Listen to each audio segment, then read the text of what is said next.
Hello everyone, greetings to you all, and thank you for sticking with me as I continue to share my episodic split and evolution of Pokeshipping in the Pokeshipping Moment video series. Now, let's get started on a fresh round of episodes.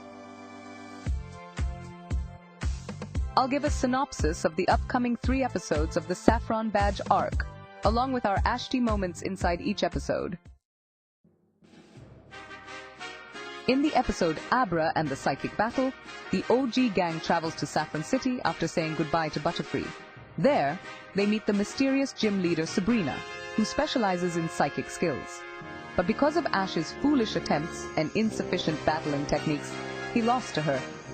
Later on, Sabrina's father gave him advice to go to Lavender Town in order to catch a ghost Pokemon, which was a good type match for Sabrina's psychic kinds. This episode doesn't have any romantic scenes of Ash and Misty, but it does contain one incident that is important to comprehend in order to understand how Pokeshipping is deep and why there isn't any other shipping that can compare to Pokeshipping in this anime. Let me explain the same to you. You must be remembering that Sabrina's father tries to prevent Ash from confronting Sabrina, as well as Ash's attempts to persuade Sabrina's father to assist him in defeating Sabrina. By doing this, he takes down Ash's fonts and controls his body using his psychic ability. Ash was in a very uncomfortable occasion because this happened in front of others. And it's entirely reasonable to assume that any guy would feel extremely embarrassed to go through something similar, especially in front of a girl. To put it another way, Misty was someone in his life who had witnessed such foolish, obnoxious, and unpleasant incidents of Ash from the start. There is hardly anything that is kept secret from Misty. This is crucial to their developing connection, especially Ash's, because it makes him feel more at ease and lively with Misty, because he knows that she is the only one who has experienced both the greatest and worst moments of him. Well, moving ahead, Ash's mission to capture a ghost Pokemon is continued in the next episode, Tower of Terror. This episode has some adorable, humorous, and lovely Pokeshipping moments that make their shippers grin broadly. Are you eager to find out then? I can hear a yes from you, haha, so let's revisit it. As Ash, Brock, and Misty head towards Lavender Town in the opening scene of the episode, Brock says that they should probably hold hands in the mist. Misty and Ash accept it without raising any question, and they both walk on while holding hands. Pay attention here. It was only Ash and Misty holding their hands, but Brock, who came up with the idea, was ignored. Brock mistook Pikachu's tail as Ash's hand, and Pikachu zaps him out of fear. Misty clings firmly to Ash as she suddenly hears the noise made by Brock and Pikachu. The Pokeshippers cherish this because it's the second time she's grabbed Ash when she's really terrified, and this time again, Ash didn't show any signs of discomfort or annoyance by her touch. Moving further, Misty and Brock wait for Ash to return victorious as he goes into the tower to capture a ghost Pokemon. We can see Misty concerned for Ash at the same moment. Conversely, Ash confronts a haunter and gets struck by a chandelier.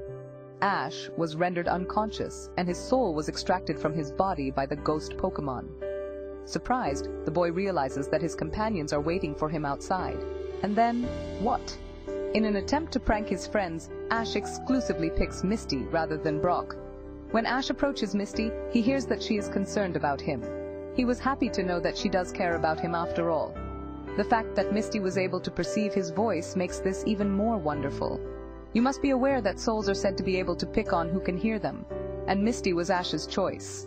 We can clearly see that it was only Misty who could feel it while Brock didn't hear a thing.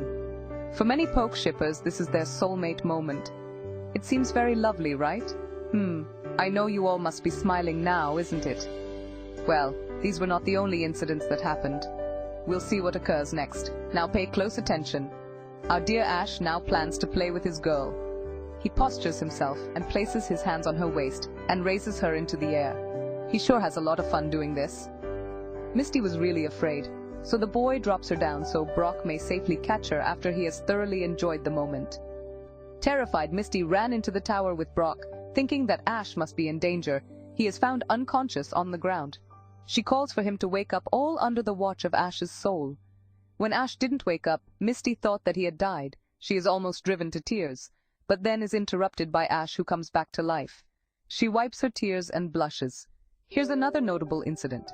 As Ash wakes up, he calls for Misty. This suggests that Ash was acknowledging Misty, since he had seen how much she had worried while he was unconscious.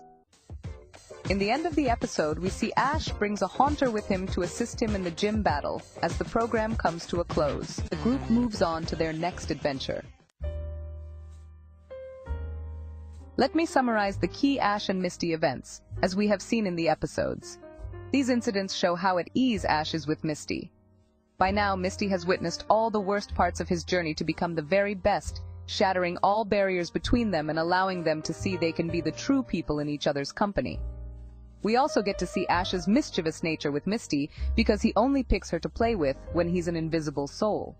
It's also evident that Ash's Pokemon and friends are having a great time hanging out with Misty, as we see Haunter was quite amiable with her. Ash didn't seem to have any problem at all, unless Haunter posed a lick attack on Misty. Well, this is dangerous as the Pokedex entry of Haunter reveals that if Haunter licks a human, it can cause seizures. This makes sense why Ash worried when Misty gets dizzy. So viewers, that's it for now. I'm hoping that you liked it. You don't need to worry if you didn't follow the explanation series because I've provided the playlist link in the description box.